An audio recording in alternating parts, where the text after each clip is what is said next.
Building these characters in an IP and in a story is one thing, but bringing them to life is everything. If they don't come to life, it doesn't really matter how much you write. And that was the nice balance between having a story to tell and building a playable character. When you think about video game development, design isn't necessarily where most people would think about character and acting, but we challenge our designers every day that they think about that, because it's going to come across. You know, even when we're setting up a scenario for gameplay reasons, we want to make sure that each of those beats and those moments is going to contribute something to the characters. So starting out, we'd usually start with kind of the archetype of what we wanted to convey with the character's emotion and personality. The first character that we started was Galahad, as more of the dark hero in the trench coat. We wanted them to have a kind of rugged, battle-hardened warrior feel, but at the same time have some sense of three-dimensionality to the character. Sir Galahad, this matter is not yet over. Of that you can be sure. Galahad is the knight who has lived long enough to actually understand life, understand relationships and all that, but also become, in so many ways, immune to all of it. He's built a wall. A proper knight must learn to curb his passions. Without passion, monsieur, a man cannot fight. We do not fight men, Marquis. Galahad is kind of a little bit more serious. Lafayette, he's new, he's young, so there's a bit more of a kind of eagerness. He's a little bit more of a risk taker. Men, half-breeds, what does it matter? Vive la liberté.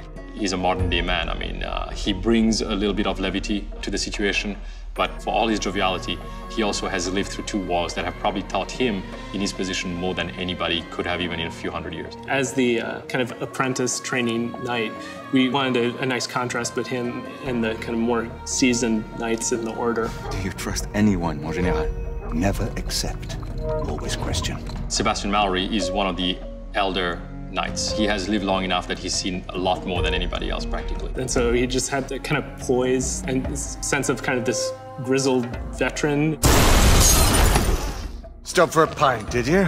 We kind of kept him a little, not plain, but he's a little bit more simple in design. I always looked at him as kind of the old school guy who didn't need all that frilly stuff. We need eyes on the ground amongst the guests. And imagine me with nothing to wear. The moniker Lady Green was given to Isabeau d'Argyle, and she, in our world, is the youngest knight to ever join the order at her age. Her and Galahad have history together, and so we kind of can feel some of that distance that they've had, but at the same time, things are clicking again. You're starting to see them kind of like old times. I'd prefer to have someone more experienced looking out for me.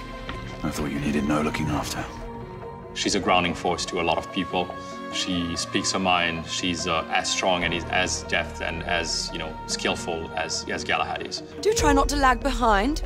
It wouldn't make sense to do the typical video game, busty, curvy woman, and especially it wouldn't be accurate to the time. I mean, if you looked at the dresses, I mean, they barely had an ounce of skin showing, so we really had to be more creative with her design. So on the other end was how we take kind of broader facial structure and archetype and get it on a highly emotive face that runs in real time. One of the hardest part about characters is that, we're humans, we're people, and our brain is really trained at recognizing any little flaws or inconsistencies that you would see in another human. We have to deal with almost every facet of human anatomy to make sure it looks correct. We scan the 3D face of an actor, and then we take that in-house and we manipulate it, make it slight mutations to make it our character. Every animation of the humans in game is mocapped, and we have head cams mounted on the actor.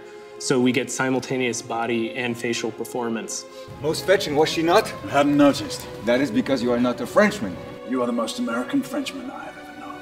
I am a lover of liberty, mon ami. One of the bigger challenges comes from the fact that our characters' performances that we try to make very authentic and very real is being delivered on a set that is a big gray carpet with tons of, really intense bright lights. They're wearing spandex suits with headgear on that has a head-mounted camera that's capturing their face. Working with the people as far as the virtual experience is concerned is actually probably the most challenging. Tell every available knight to converge towards Whitechapel. It's always going to be a balance. It's always going to be a balance of going too far with it, where people feel like, okay, I really want mechanics, or too little with it, where they get mechanics but they don't get context and immersion. But it's been a great balance, actually, that we've been able to achieve in the last few years. There is no magical ingredient to the process. It's just a lot of blood, sweat, and tears. But I think the end result, it really gives a sense of believability and personality of the characters. Right, where are you going? To finish what we started. This is no time for vengeance. Come to your senses. The technology of being able to make these characters believable and realistic creates that, I think, that opportunity for us to kind of sit there and make the nuances count and make the things that you maybe would normally skip over for a video game and not really dwell on the little human beats. We try to make sure that those are really woven into the game because for us it really matters. This is for the players.